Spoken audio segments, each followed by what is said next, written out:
ವಾಲ್ಮೀಕಿ ಅಭಿವೃದ್ಧಿ ನಿಗಮದ ಬಹುಕೋಟಿ ಹಗರಣಕ್ಕೆ ಸಂಬಂಧಪಟ್ಟಂತೆ ಇಡಿ ತನಿಖೆಗೆ ಮಾಜಿ ಸಚಿವ ನಾಗೇಂದ್ರ ಸಹಕರಿಸ್ತಾ ಇಲ್ಲ. ಏನೇ ಪ್ರಶ್ನೆ ಕೇಳಿದ್ರು ಕೂಡ ನನಗೇನು ಗೊತ್ತಿಲ್ಲ, ನಾನೇನು ಮಾಡಿಲ್ಲ ಅನ್ನುವಂತ ಮಾತನ್ನ ಹೇಳ್ತಾ ಇರೋದು ಬಿಟ್ರೆ ಬೇರೆ ಯಾವ ಮಾತನ್ನು ಕೂಡ ಹೇಳ್ತಾ ಇಲ್ಲ. ತನಿಖೆಗೆ ಸಹಕಾರ ಸಿಗ್ತಿಲ್ಲ. ತನಿಖೆಯನ್ನ ಮಾಡ್ತಾ ಇದ್ದಾರೆ, ಪ್ರಶ್ನೆಯನ್ನ ಮಾಡ್ತಾ ಇದ್ದಾರೆ ಇಡಿ ಅಧಿಕಾರಿಗಳು. ಕೆಲವೊಂದು ದಾಖಲೆಗಳನ್ನ, ಸಾಕ್ಷ್ಯಗಳನ್ನ ಮುಂದಿಟ್ಕೊಂಡು ಪ್ರಶ್ನೆ ಮಾಡಿದ್ರು ಕೂಡ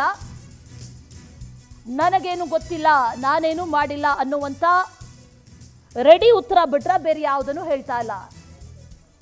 ಬಂಧಿತರ ಹೇಳಿಕೆಯನ್ನ ಆಧರಿಸಿ ಪ್ರಶ್ನೆ ಕೇಳಿದ್ರು ಕೂಡ ಅದೇ ಉತ್ತರ.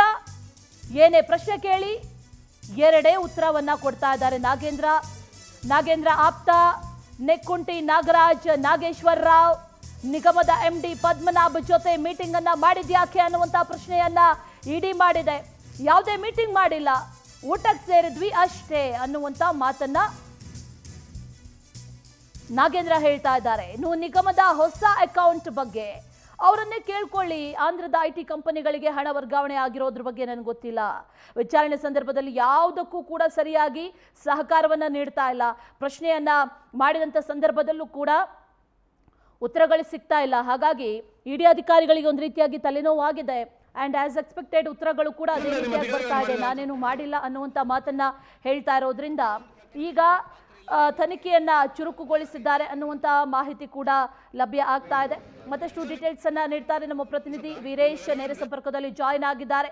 ವೀರೇಶ್, ನಾಗೇಂದ್ರ ಬಂಧನಕ್ಕೊಳಪಡಿಸಿದ್ದಾರೆ 6 ದಿನಗಳ ಕಸ್ಟಡಿ. ಆದರೆ 6 ದಿನದಲ್ಲೂ ಕೂಡ ಇಂಥದ್ದೇ ಉತ್ತರಗಳು ಬಂದಂತ ಸಂದರ್ಭದಲ್ಲಿ ತನಿಖೆ ಯಾವ ಹಂತಕ್ಕೆ ಹೋಗುತ್ತೆ ಅನ್ನುವಂಥ ಪ್ರಶ್ನೆ ಒಂದಾದ್ರೆ, ಮತ್ತೊಂದು ಕಡೆಯಲ್ಲಿ ಇಡಿ ಅಧಿಕಾರಿಗಳು ಈಗಾಗಲೇ ಸಾಕಷ್ಟು ಸಾಕ್ಷ್ಯಗಳನ್ನ ಸಂಗ್ರಹ ಮಾಡಿದ್ದಾರೆ. ರಿಮಾಂಡ್ ಅರ್ಜಿಯಲ್ಲೂ ಕೂಡ ಬಹಳ ಡೀಟೇಲ್ ಆಗಿ ಬರೆದಿದ್ದಾರೆ. ಇದೆಲ್ಲವನ್ನು ಕೂಡ ಮುಂದಿಟ್ಟರೂ ಕೂಡ ಉತ್ತರವನ್ನ ಕೊಟ್ಟಿಲ್ಲ ಅಂತಾದ್ರೆ ಮುಂದಕ್ಕೇನಾಗಬಹುದು ಅನ್ನುವಂಥ ಪ್ರಶ್ನೆಯೂ ಕೂಡ ಇದೆ. ಡೀಟೇಲ್ಸ್ ಏನಿದೆ ವೀರೇಶ್? ಖಂಡಿತ ಅಶ್ವಿನಿ, ಈಗಾಗಲೇ ಮಹರ್ಷಿ ವಾಲ್ಮೀಕಿ ನಿಗಮದ ಒಂದು ಅಕ್ರಮ ಹಣ ವರ್ಗಾವಣೆಯ ಪ್ರಕರಣಕ್ಕೆ ಸಂಬಂಧಪಟ್ಟಂತೆ ಈಗಾಗಲೇ ಇಡಿ ಅಧಿಕಾರಿಗಳು ಜುಲೈ 11 ಮತ್ತು 12ರಂದು ನಡೆದಂಥ ದಾಳಿಯಲ್ಲಿ ಸಾಕಷ್ಟು ದಾಖಲೆಗಳು ಮತ್ತು ಡಿಜಿಟಲ್ ಎವಿಡೆನ್ಸ್ಗಳನ್ನು ಕೂಡ ಕಲೆ ಹಾಕಿತ್ತು. ಅದಾದ ಬಳಿಕ ಒಂದು ವಿಚಾರಣೆ ವೇಳೆ ಅಂದರೆ ದಾಳಿ ನಡೆದಂಥ ಸಂದರ್ಭದಲ್ಲಿ ಕೂಡ ಕೇಳಿದಂಥ ಪ್ರಶ್ನೆಗಳಿಗೂ ಕೂಡ ಯಾವುದೇ ಸರಿಯಾಗಿ ಉತ್ತರ ಕೂಡ ನೀಡದೇ ಇರುವಂಥ ಪರಿಸ್ಥಿತಿ ನಾಗೇಂದ್ರ ಅವ್ರದ್ದಾಗಿತ್ತು ಅಂತಲೇ ಹೇಳ್ಬೋದು. ಯಾಕಂದರೆ ಈಗಾಗಲೇ ಇವತ್ತು ಇಡಿ ಕಚೇರಿಯಲ್ಲಿ ಅವರನ್ನು ಕಸ್ಟಡಿಯಲ್ಲಿ ಇರುವಂಥ ಸಂದರ್ಭದಲ್ಲಿ ಕೂಡ ದಾಳಿ ಆದಂಥ ಸಂದರ್ಭದಲ್ಲಿ ದಾಖಲಾತಿಗಳು ಆಗಿರ್ಬೋದು ಮತ್ತು ಸಾಕಷ್ಟು ಸಾಕ್ಷಿಗಳನ್ನು ಇಟ್ಟುಕೊಂಡು ಈಗಾಗಲೇ ವಿಚಾರಣೆ ಕೂಡ ಮಾಡ್ತಿರುವಂಥದ್ದು. ಪ್ರಮುಖವಾಗಿ ಈ ಪ್ರಕರಣದಲ್ಲಿ ಅಕ್ರಮವಾಗಿ ಹಣ ವರ್ಗಾವಣೆಯಾದ ಬಗ್ಗೆ ಈಗಾಗಲೇ ಮಾಹಿತಿಯನ್ನು ಕೂಡ ಕಲೆ ಹಾಕ್ತಿರುವಂಥದ್ದು. ಯಾಕಂದರೆ ಈ ಪ್ರಕರಣದಲ್ಲಿ ಕೋಟಿ ಹಣ ವರ್ಗಾವಣೆ ಆಗಿರುವಂಥದ್ದು ಮತ್ತು ಈಗಾಗಲೇ ರಿಮೈಂಡ್ ಅಪ್ಲಿಕೇಶನಲ್ಲಿ ಕೂಡ ಉಲ್ಲೇಖ ಆಗಿದೆ ಅನ್ನೋ ಒಂದು ಮಾಹಿತಿ ಕೂಡ ಲಭ್ಯ ಆಗಿದೆ. ಯಾಕಂದರೆ ಈ ಹಣ ಲೋಕಸಭಾ ಇಲೆಕ್ಷನಲ್ಲಿ ಬಳ್ಳಾರಿಗೆ ಹಣ ವರ್ಗಾವಣೆ ಆಗಿತ್ತು ಅನ್ನೋ ಒಂದು ಮಾಹಿತಿ ಕೂಡ ಇಡಿ ದಾಳಿ ವೇಳೆಯಲ್ಲಿ ಮಾಹಿತಿ ಲಭ್ಯವಾಗಿತ್ತು. ಅದನ್ನು ಇಟ್ಟುಕೊಂಡು ಕೂಡ ಈಗಾಗಲೇ ವಿಚಾರಣೆ ಮಾಡ್ತಿರುವಂಥದ್ದು ಮತ್ತು SIT ತನಿಖಾ ರಿಪೋರ್ಟ್ ಅನ್ನು ಕೂಡ, ಯಾಕಂದರೆ 11 ಜನ ಆರೋಪಿಗಳ ಹೇಳಿಕೆ ಆಗಿರ್ಬೋದು ಮತ್ತು ನಿಗಮದ ಅಧ್ಯಕ್ಷ MD ಪದ್ಮನಾಭ ಆತನ ಹೇಳಿಕೆ ಆಧಾರದ ಮೇಲೆ ಈಗಾಗಲೇ ಬಿ ನಾಗೇಂದ್ರ ಅವರಿಗೂ ಕೂಡ ವಿಚಾರಣೆ ಒಳಪಡಿಸಿರುವಂಥದ್ದು ಮತ್ತು ವಿಚಾರಣೆ ವೇಳೆಯಲ್ಲಿ ಕೂಡ ಯಾವುದೇ ಸ್ಪಷ್ಟವಾಗಿ ಉತ್ತರ ಕೂಡ ಕೊಡ್ತಾ ಇಲ್ಲ ಪ್ರಕರಣಕ್ಕೆ ಸಂಬಂಧಪಟ್ಟಂತೆ. ಯಾಕಂದರೆ ಈಗಾಗಲೇ ನಿಗಮಕ್ಕೂ ಮತ್ತು ಆಂಧ್ರಕ್ಕೂ ಸಂಬಂಧ ಇಲ್ಲ, ಹಾಗಾಗಿ IT ಕಂಪನಿಗೆ ಹಣ ವರ್ಗಾವಣೆ ಆಗಿದೆ ಅನ್ನೋದ್ರ ಬಗ್ಗೆ ಕೇಳಿದ್ರು ಕೂಡ ಯಾವುದೂ ಸರಿಯಾಗಿ ಮಾಹಿತಿ ಕೂಡ ಕೊಡ್ತಾ ಇಲ್ಲ.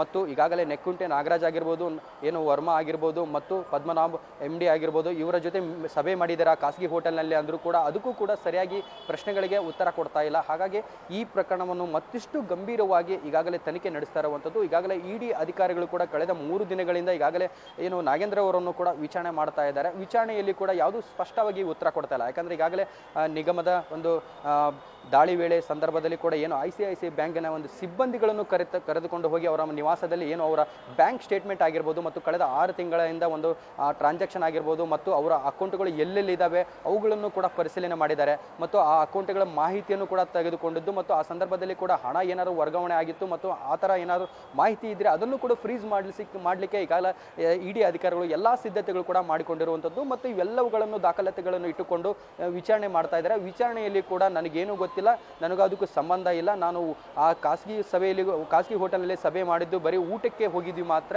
ಇದು ಅಲ್ಲಿ ಯಾವುದೇ ಕೂಡ ಚರ್ಚೆ ಆಗಿಲ್ಲ ಅನ್ನೋ ಒಂದು ಹಾರೈಕೆ ಉತ್ತರಗಳನ್ನು ಕೊಡ್ತಾ ಇದ್ದಾರೆ. ಇದು ಹೊರತುಪಡಿಸಿ ಪ್ರಕರಣಕ್ಕೆ ಸಂಬಂಧಪಟ್ಟಂತೆ ಸರಿಯಾಗಿ ಉತ್ತರ ಕೊಡ್ತಾ ಇಲ್ಲ ಅನ್ನೋ ಒಂದು ಈಗಾಗಲೇ ತನಿಖೆ ವೇಳೆ ಗೊತ್ತಾಗಿರುವಂಥದ್ದು Ashwini. Okay Veeresh, thank you details.